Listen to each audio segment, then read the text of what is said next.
This video is sponsored by Card Kingdom. You can visit their store by using my referral link in the description below.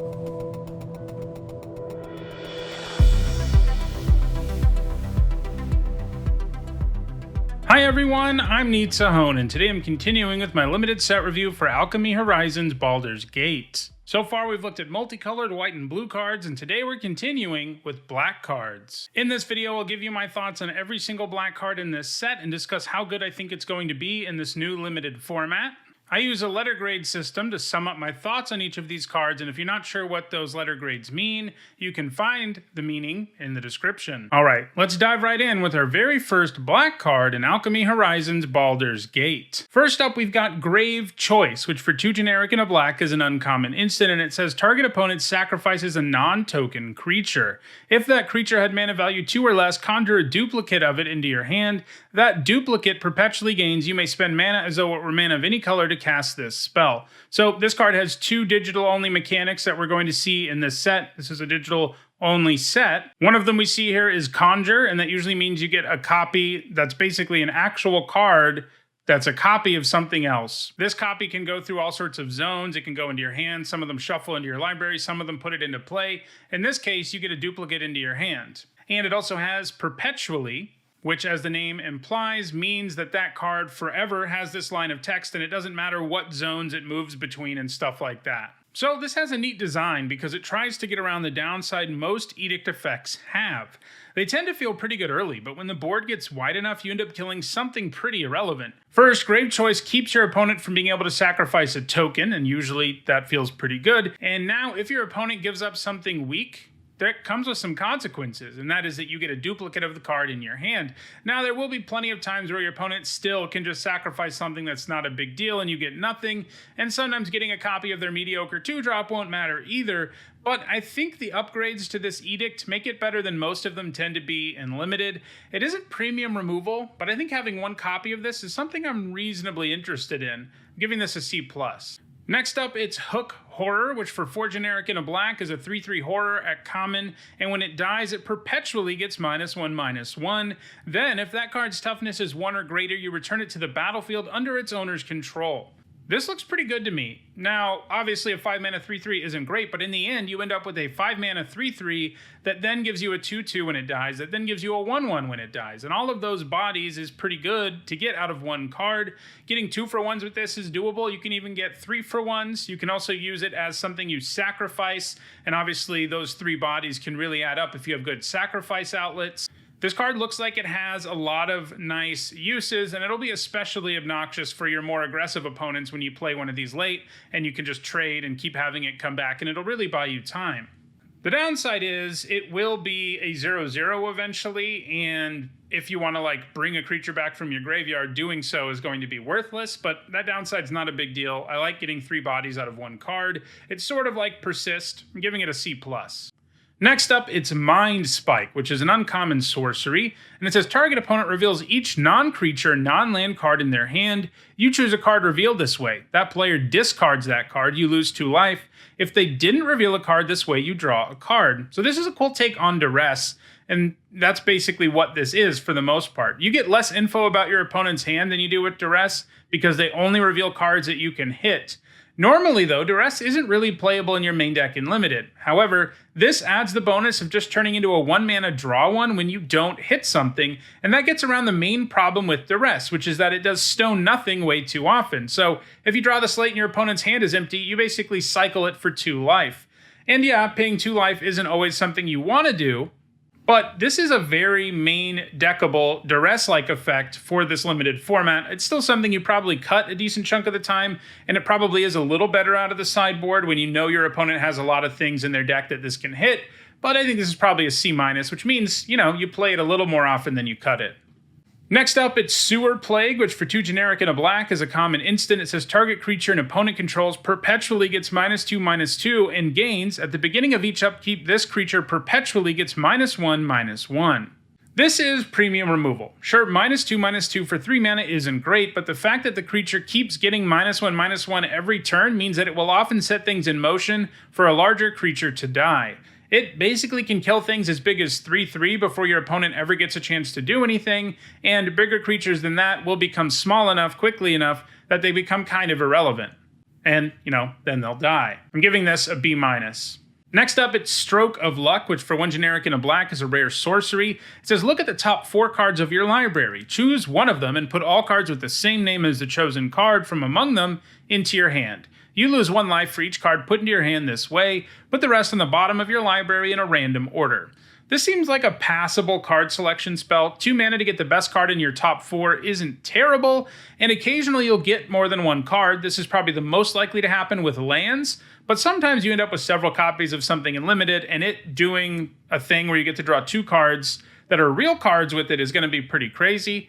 But it still is a card that doesn't impact the board, and in this world where on turn 2 you probably want to be playing a 2-drop, I don't love the idea of playing this that early in the game.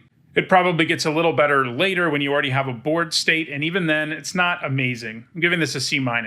All right, now we have a pretty wacky one. We have the Hourglass Coven, which for 4 generic and 2 black is a 3/3 hag warlock at rare. It's legendary, and when it enters the battlefield, you draft a card from the Hourglass Coven spellbook twice, then put those cards onto the battlefield, and other warlocks you control get +1/+1.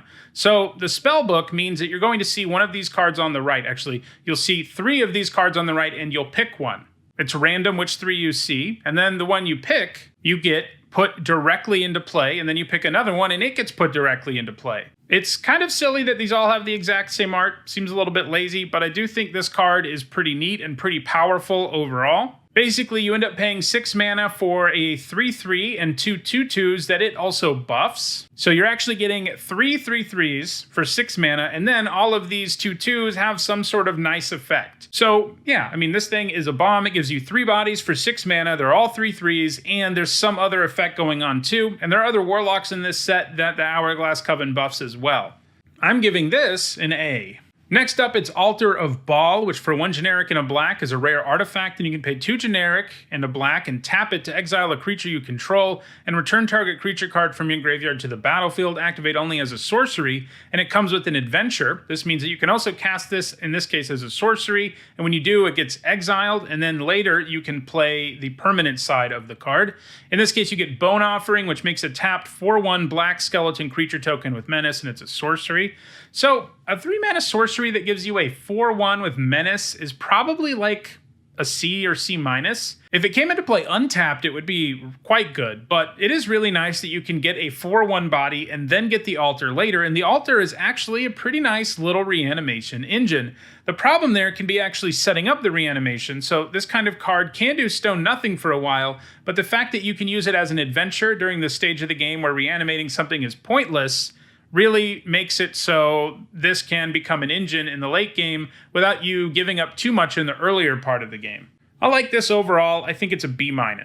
Next up, it's Ambition's Cost, which for 3 generic and a black is an uncommon sorcery. It says you draw 3 cards and you lose 3 life. 4 mana to draw 3 is pretty nice, but a sorcery that also makes you lose 3 life is very clunky in this day and age and limited. It seems like you're going to need to be adding to the board in the early part of the game, and you can't just cast something like this and not add to the board on an important turn.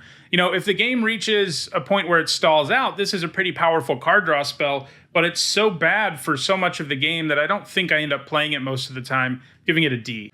Next up, it's Ancient Brass Dragon, which for 5 generic and 2 black is a 7/6 Elder Dragon at Mythic Rare. It's got flying, and when it deals combat damage to a player, you roll a d20. On Arena, this means a random number is generated between 1 and 20, and you get some kind of effect related to that. In this case, you put any number of target creature cards with total mana value X or less from graveyards onto the battlefield under your control, where X is the result. So this is pretty insane, like all the cards in this cycle, except the blue one, which we saw yesterday, which is kind of a dud, but this one definitely isn't one. There's a bit of luck involved with the die roll, of course, but chances are good you'll reanimate at least one thing every time you hit your opponent with this, and that's pretty insane. That means you get to add to the board while hitting your opponent for 7, and sometimes you'll just reanimate like everything in all graveyards, and that's just going to be absolutely insane. The only thing that keeps it from being an A+ is that it doesn't give you any sort of value immediately, meaning that if your opponent answers this before you ever get to attack with it, they get out of the situation. For me, an A+ has to be a card that gives you some sort of significant value immediately, even if they do kill it. And this doesn't quite get there, but, sort of splitting hairs. It's an incredibly powerful card, giving it an A. Next up, it's Armor of Shadows, which costs 1 black for a common instant, and until end of turn, target creature gets +1/+0 and gains Indestructible. This seems like a decent trick. Anytime a trick costs 1 mana, it is worth really looking at because the kind of tempo you can get out of making your creature win combat while your opponent's creature dies when you're only paying 1 mana can be pretty nice. And, +1/+0 isn't the greatest boost ever. Your creature really needs decent size already to fully take advantage of this as a trick, but it does give some power boost, and that will upgrade enough creatures and let them do lethal more often to an opposing creature. And because it gives Indestructible, your creature just has to kind of be the same size as whatever it's blocking, and that's the kind of thing your opponent is often willing to do, is say, okay, I'll trade. So it kind of works nicely with how combat usually works in Limited. Obviously, the Indestructibility also means you can use it in response to removal, and that's pretty nice, but, you'll definitely want this in your black aggressive decks. Like, 1 copy of it will be pretty nice, but it's not amazing, and you'll still cut it a lot. I'm giving it a C-. Next up, it's Baleful Beholder, which for 4 generic and 2 black is a 6/5 Beholder at common, and when it enters the battlefield, you have 2 options. One of them is that your opponent sacrifices an enchantment, and another is that creatures you control get Menace until end of turn. This is a Forgotten Realms reprint, and it was pretty mediocre. There were too many situations where neither ability mattered, and this just felt like a 6-mana 6/5 far too often. I think it looks like it'll perform similarly in this set. I mean, you could do worse if you really want a 6-drop, but you're not going to play this as often as a lot of other 6-drops. I'm giving this a C-. Next up, it's Black Dragon, which for 5 generic and 2 black is a 4/4 dragon. At uncommon, it's got flying, and when it enters the battlefield, target creature an opponent controls gets -3/-3 until end of turn. So Forgotten Realms ended up being fast enough that this big dragon kind of underperformed. I think in most formats, this would be a really good uncommon, and I fully expect this to be better in this format than in that one. This comes down with a very real body and kills something, and you definitely get 7 mana's worth of value out of it.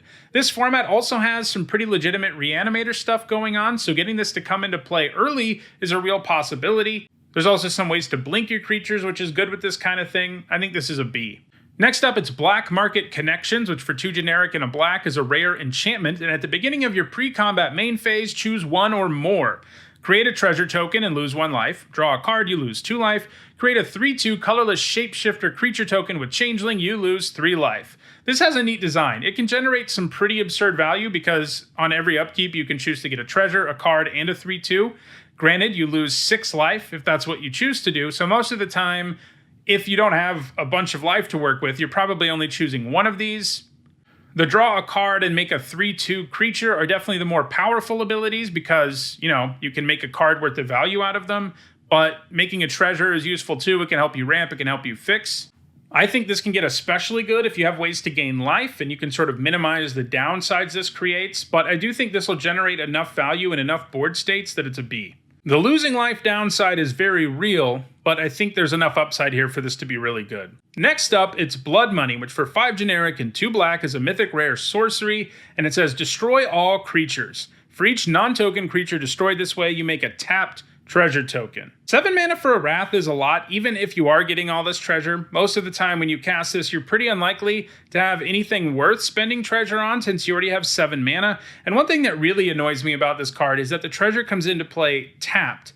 If this allowed you to have treasure come into play untapped and you were holding on to like 1 creature to play after you Wrath, then you would have some business here. Like, this would be pretty powerful. But because they come into play tapped, you can't do it. And maybe that would be too good. I mean, it definitely would make this card a lot better if you could do that. But I mean, you're paying 7 mana. So, the treasure isn't going to have a whole lot of uses by the time you untap on your next turn by this late of a stage in the game. It's probably just a C. I mean, if you're in a really controlling deck, it'll definitely be at its best. Next, it's Bone Collar Cleric, which for 1 generic and a black is a 2/1 human cleric at uncommon, and you can pay 3 generic and a black and sacrifice it to return target creature card from your graveyard to the battlefield, activate only as a sorcery.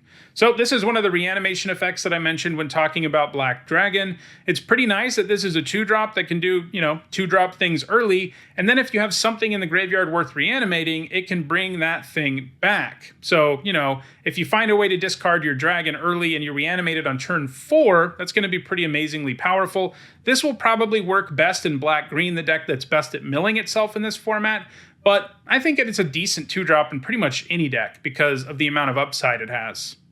I'm giving it a C+, and it probably plays closer to a B- in a black-green deck.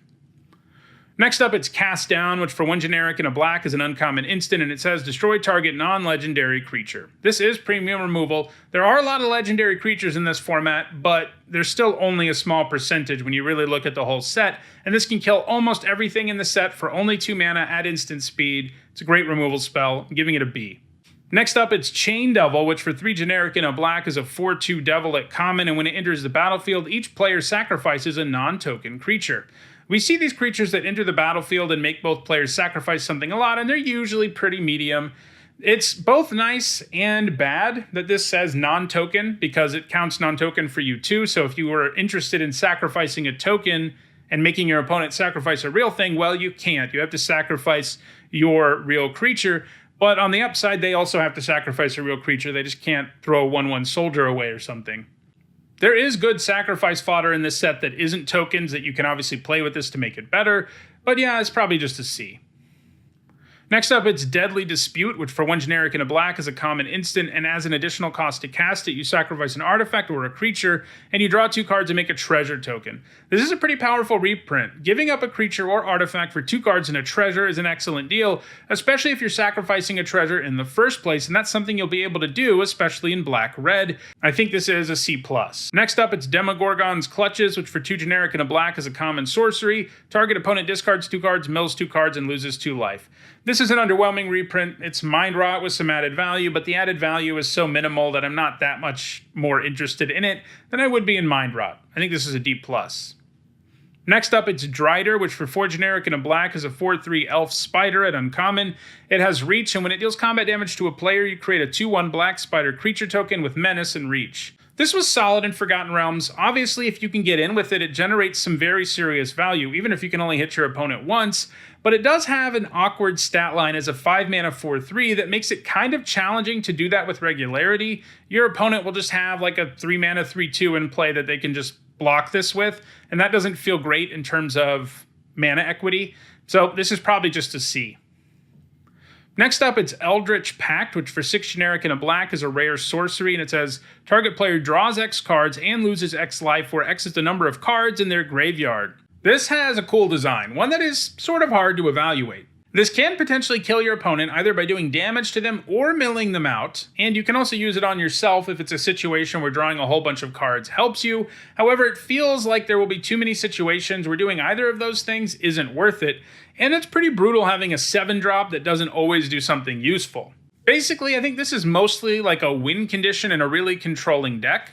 You know, by the time you have 7 mana, your opponent having like 10 cards in their graveyard is a fairly reasonable expectation, and casting this has a good chance of ending the game one way or another. But outside of a really controlling deck, I don't love the card. I'm giving it a C-. Next up, it's Eyes of the Beholder, which for 4 generic and 2 black is a common instant, and target creature gets -11/-11 until end of turn. This was a mediocre removal spell in Forgotten Realms, and that's probably what it is here too. 6 mana is a lot, and while this can kill a whole lot of things, you'll usually be spending more mana than your opponent spent to cast the creature that you kill. It is something you end up playing when you need the removal, but you basically never want more than 1. It's just too clunky. It isn't anywhere close to premium, giving it a C. Next up, it's Ghost Lantern, which for 1 black mana is an uncommon artifact equipment, and whenever a creature you control dies, you put a +1/+1 counter on equipped creature, and it has equipped 1, and it also has an adventure, Bind Spirit, which for 1 generic and a black is an instant that returns target creature card from your graveyard to your hand. This looks pretty nice. Neither side is going to be amazing usually, but being able to use it to return a creature and then playing it as an equipment is pretty nice value. While you could play this early, just as an equipment without ever using the adventure, I think a lot of the time it'll be better to wait until you can use the adventure and then cast the equipment, because you can get close to generating a 2-for-1 that way. One bummer is that the equipment won't offer a boost at all initially, but as the game progresses, it will just naturally start putting counters on your stuff, and that's pretty nice. This looks like a nice uncommon, I'm giving it a B. Next up, it's Gray Slod, which for 2 generic and a black is a 4/1 frog horror at common, and as long as there are 4 or more creature cards in your graveyard, it has Menace and Death Touch, and it comes with an adventure called Entropic Decay, which for 1 generic and a black is a sorcery adventure, and it mills 4 cards. So the black-green deck is the one that's the most interested in milling itself, and this looks like a nice enabler and payoff for that deck. A 4/1 with Menace and Death Touch is pretty hard to block effectively, like your opponent has to lose 2 things to do it. However, you pretty much do need to be in that deck, or the adventure on this card isn't very good, and the creature won't be that good either as a 3-mana 4/1 with nothing going on. Only counting creature cards for it to get the bonus is pretty rough too, so you're not even like close to getting guaranteed a Menace Death Touch creature if you adventure first. So that's why this needs a build around grade. It can sort of enable itself, but it probably needs a little more help from some other cards in the black-green deck, which are capable of loading the graveyard even more. So I think it's probably a D in your typical black deck and a C+ if you're in black-green. Next up, it's Grim Bounty, which for 2 generic and 2 black is a common sorcery. Destroy target creature or planeswalker and create a treasure. This is a Forgotten Realms reprint that was premium removal in the format. Sometimes it felt a little clunky, but being able to kill anything for 4 and getting back a treasure is a pretty good deal. It's not often that your removal fixes for you. That's always a good time. I think this is a B-. Next up, it's Grim Hireling, which for 3 generic and a black is a 3/2 tiefling rogue at rare, and whenever 1 or more creatures you control deal combat damage to a player, you make 2 treasure tokens. You can pay 1 black and sacrifice X treasures, and target creature gets -X/-X until end of turn, activate only as a sorcery. This is really powerful. It comes down and makes it so your creatures can generate 2 treasure that turn, and then it also lets you cash in treasure for removal. So it's a repeatable source of removal. If you have other ways of making treasure, it gets even more powerful. It's definitely vulnerable, but the turn you play it, it will usually generate you value right away, and if left unchecked, it definitely takes over the game with its ability. I'm giving this an A-. Next up, it's Grim Wanderer, which for 1 generic and a black is a 5/3 Goblin Warlock at uncommon. It's got flash, and you can only cast it if a creature died this turn. So this was in Forgotten Realms. It wasn't very good. While the creature is obviously above rate as a 2-mana 5/3, setting it up so you can cast it is harder than you might think. So most of the time when you do finally cast it, it isn't really that imposing because you're playing it on like turn 4 or 5 anyway. It does have flash, and that kind of makes you think, man, I can flash this in and ambush something, and it's true. Sometimes you can, but a lot of the time you can't because something of yours will have had to die, and that often isn't going to be the case when your opponent is attacking you. Lots of 3-drops in this format can very easily trade with this, making the setup pretty unimpressive. I think it's a D+. Next up, it's Guildsworn Prowler, which for 1 generic and a black is a 2/1 Tiefling Rogue Assassin at common. It's got Death Touch, and when it dies, if it wasn't blocking, you draw a card. This is a high-quality common. A 2-mana 2/1 with Death Touch is generally going to be a C, since it's fairly cheap and can trade for anything.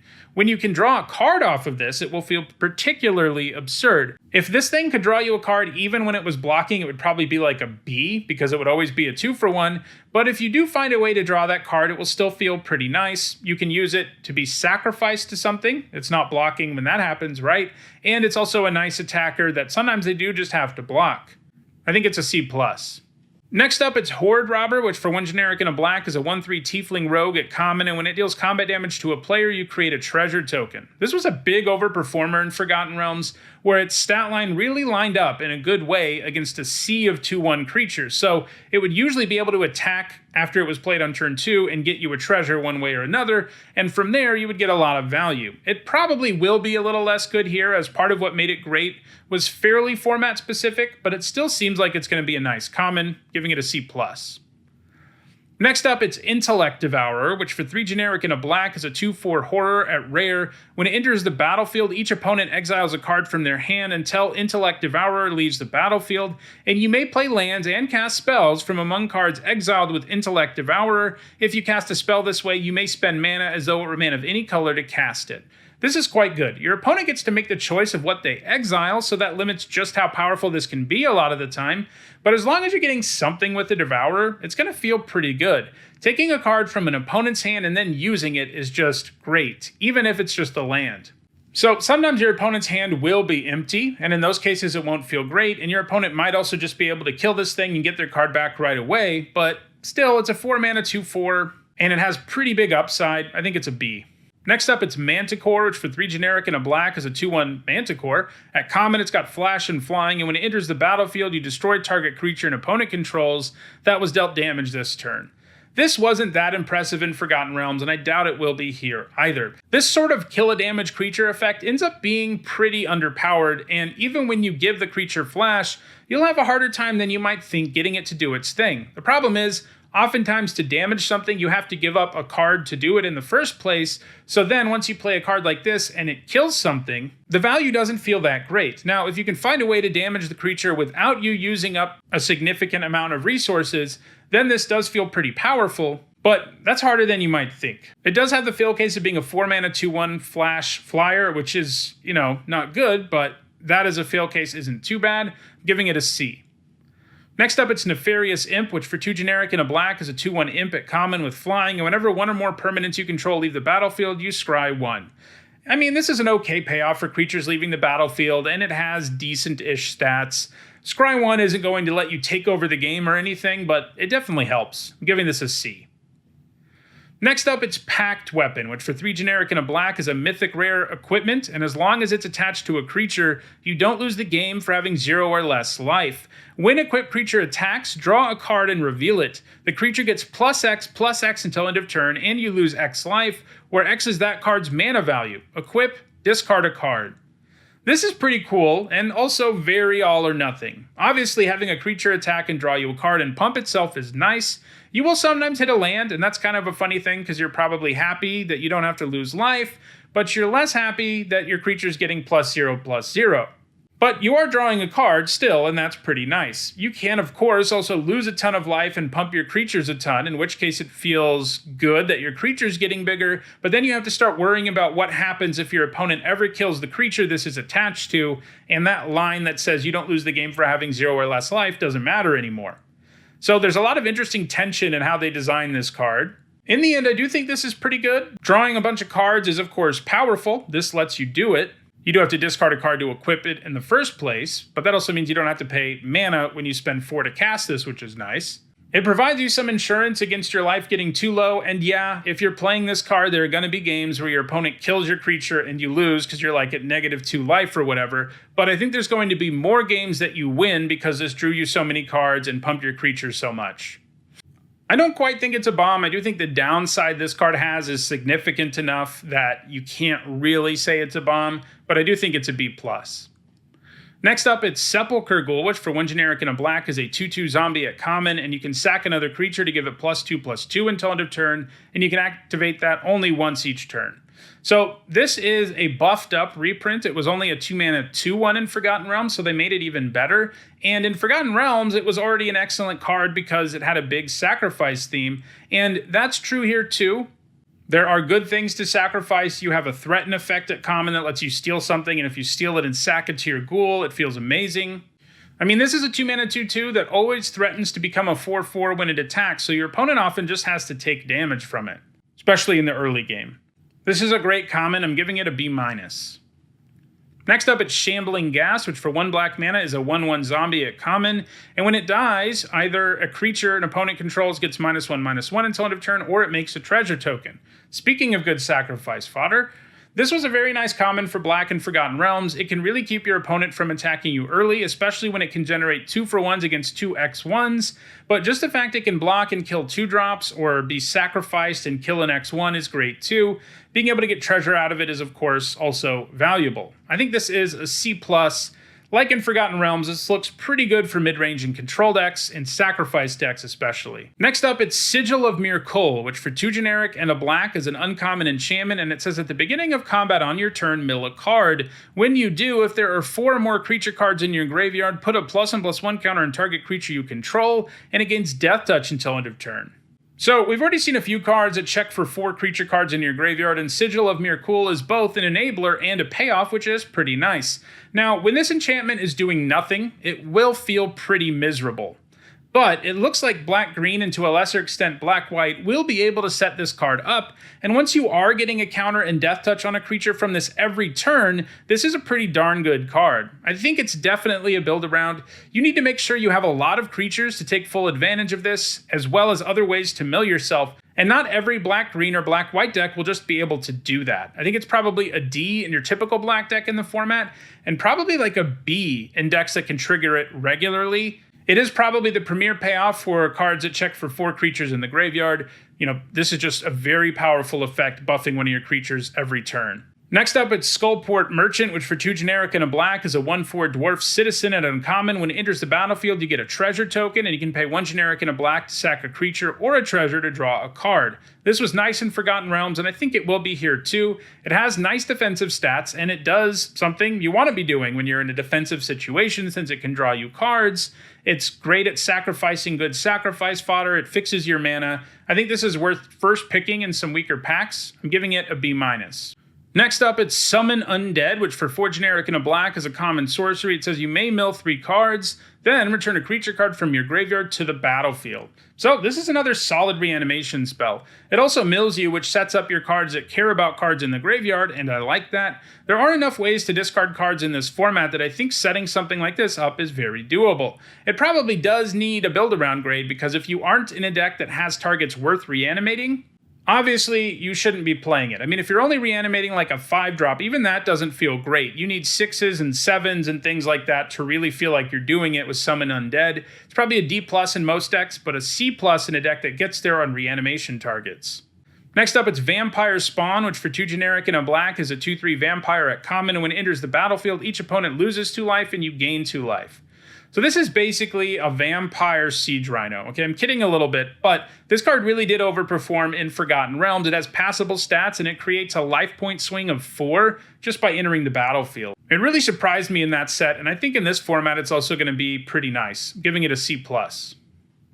Next up, it's Wand of Orcus, which for 2 generic and a black is a rare legendary artifact equipment. When an equipped creature attacks or blocks, it and zombies you control gain Death Touch until end of turn. When an equipped creature deals combat damage to a player, you create that many 2/2 black zombie creature tokens. This is great. It's 3 to play and 3 to equip, which is a significant amount of mana, but the creature you put this on basically has to be blocked. And because this also gives that creature Death Touch when it attacks, your opponent won't be able to block it that effectively very often. They have to trade at best. It is nice that this gives Death Touch to all of your zombies too, which includes the tokens as well as any other random zombies you might have in your deck. Basically, this puts your opponent in a horrible position. The only way they can really beat this card is if they have a bunch of expendable bodies that can just keep blocking this, but it's likely they eventually run out of those resources and you finally get in for a hit, and once you do, the game's pretty much over. Even if you're just getting 2 zombies out of this, it's very hard for your opponent to come back from that, because then you can put this on those zombies and just keep going. I think this is a bomb. I'm giving it an A-. All right, all of our remaining cards are Specialize cards. Specialize is a new mechanic in this set where you can pay an amount of mana and discard a card, and then your creature transforms. You can only do it at sorcery speed, something I should have mentioned in the earlier videos this week. It is only sorcery speed. But what your creature transforms into depends on what you discard. So let's look at Servok the Usurper here, who's 3 generic and a black for a 3/3 legendary human knight and uncommon. His Specialize is 3 generic mana, and at the beginning of combat on your turn, target creature you control gets +X/+0 until end of turn, where X is the number of creature cards in your graveyard. Then, when he specializes, he becomes a 4/4. And he holds on to the ability to give the +X/+0 bonus to your creature every turn. And he also gains some additional stuff too. For example, if you discard a swamp or a black card, he becomes Servok Deadly Usurper, which when it specializes, you get to seek a creature card and put it in your graveyard, and then conjure 2 duplicates of it into your graveyard, so it powers up his ability. And then he still has that same ability where you get +X/+0 to 1 creature, which now will be more significant. If you discard a plains or a white card, he adds First Strike to the mix, and now also gives the creature First Strike when he offers that buff every turn. If you discard a blue card or an island, he not only gives +X/+0 where X is the number of creatures you have, he also checks for instants and sorceries in the graveyard. If you discard a mountain or a red card, he gains Menace and also gives Menace to the creature he buffs. And if you discard a forest or a green card, he gains Trample and gives Trample to the creature that you buff too. So just the Servok part of this card would be quite good. I mean, most of the time you're going to have 1 or 2 creatures in your graveyard, and offering that boost to a creature every turn is pretty significant. It makes a lot of things into relevant attackers that just weren't before. That card on its own would probably be a C+ at worst. And then once he transforms, he becomes a lot better. I mean, the black one isn't the most impressive. For a lot of these, the one that's the same color as the card was originally is less impressive, which makes sense because generally it's easier to make them specialize into a card that's already their color. But the others are really good, and I especially like the 3 that offer keyword abilities and gain keyword abilities. Especially Menace. That is such a good evasive keyword, makes any creature into a threat and difficult to block, but First Strike and Trample are quite good too. He's definitely a little less impressive if you're in a blue-black deck or you're only specializing him into a black creature, but both of those are quite good as well. I think this is a B+ overall. Most of these specialized cards are like a B+ or better. There's a few exceptions, but all of them just seem so good. They give you such serious value when they specialize that discarding a card and paying mana is just worth it. Next up, we've got Shadowheart Sharan Cleric, which for 1 generic and a black is a 2/2 human elf cleric, legendary at rare. It's got Death Touch, and it specializes for 2 generic mana, but you can only activate it if a player has 13 or less life. He helps you get there, though, because at the beginning of your end step, Shadowheart Sharan Cleric deals 1 damage to each player.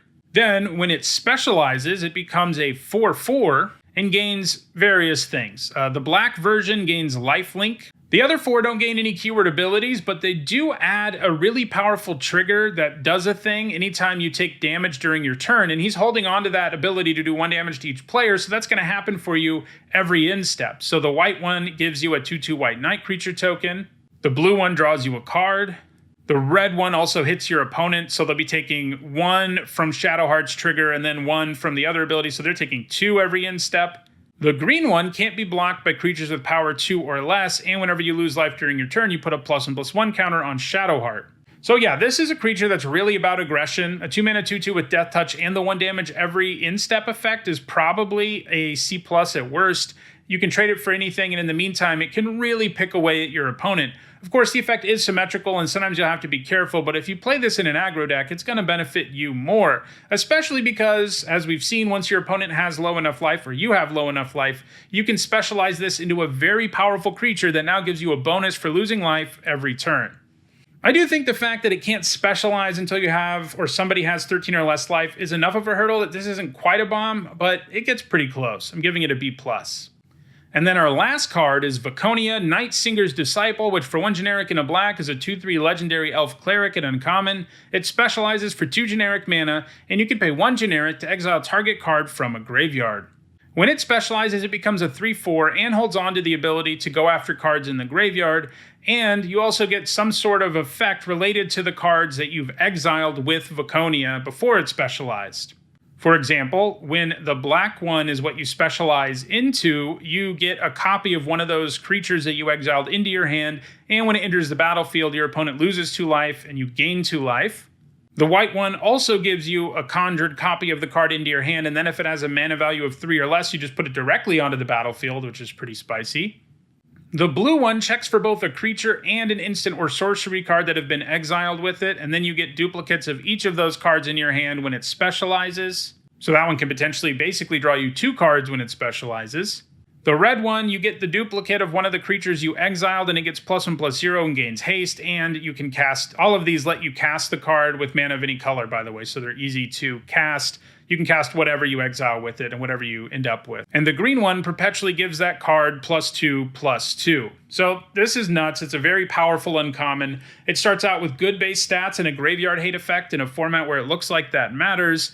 And then when it specializes, it gives you back the card you discard and usually gives you even more than that. It's kind of funny because this is an uncommon specializer, but I think it might be the best of these 3 black specialized creatures. They're all really good. They're all B+, so we're sort of splitting hairs. But this one is really, really strong too.